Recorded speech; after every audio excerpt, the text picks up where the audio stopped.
First ஒரு பேனில் 2 teaspoon எண்ணெய் ஊற்றிக்கிடுங்க.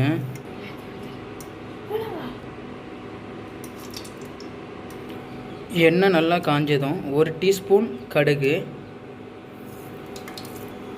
1 டீஸ்பூன் ஜீரகம், 2 டீஸ்பூன் கடலைப்பருப்பு,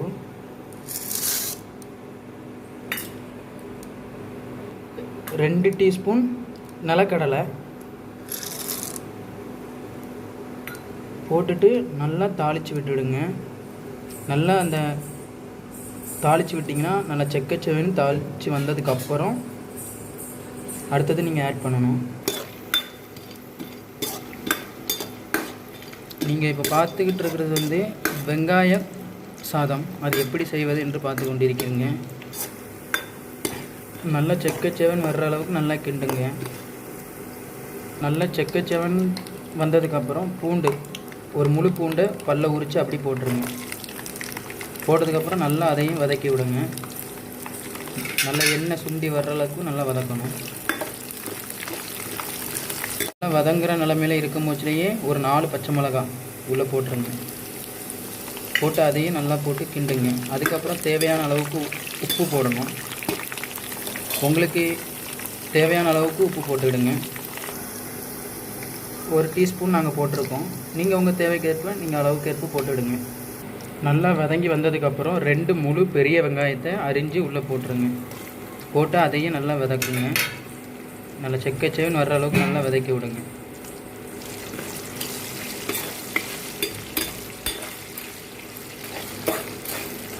இன்னும் நல்லா வதங்கினதுக்கப்புறம் 1/4 டீஸ்பூன் மஞ்சள் தூள்,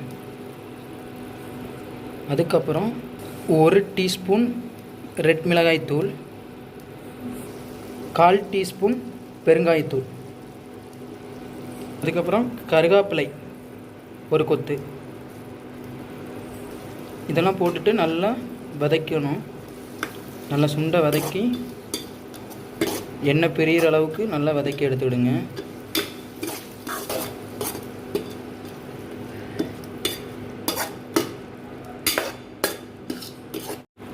நல்லா எல்லாமே வதங்கினதுக்கப்புறம் ஒரு கப்பில் புளியை கரைச்சி உள்ளே ஊற்றிடுங்க.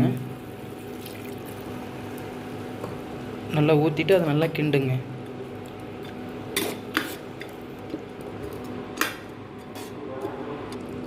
புளி தண்ணி நல்லா ஊற்றி கரைச்சி ஊற்றினதுக்கப்புறம் ஒரு 5 நிமிஷம் இதை மூடி வச்சுருங்க. நல்லா மூடி வச்சதுக்கப்புறம் 5 நிமிஷம் கழித்து பார்த்தீங்கன்னா இது நல்லா வெந்துடும். அதேமாரி நீங்கள் சாப்பாடுக்கு உப்பு ஆட் பண்ணியிருந்தீங்கன்னா நீங்கள் இதில் 1/2 டீஸ்பூன் உப்பு மட்டும் ஆட் பண்ணிக்கிடுங்க.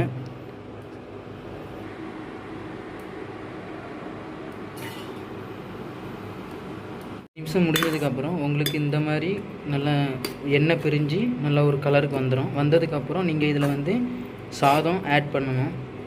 நீங்கள் சாதம் ஆட் பண்ணி நல்லா கிண்டினாலே போதும், வெங்காய சாதம் ரெடி ஆயிரும். இதுக்கு நீங்கள் எந்த ஒரு கூட்டம் ஏதோ ரெடி பண்ண வேண்டாம், அப்படியே நீங்கள் சாப்பிட்டாலே போதும்.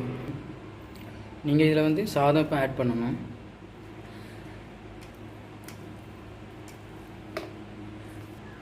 நல்லா கலரி விடுங்க.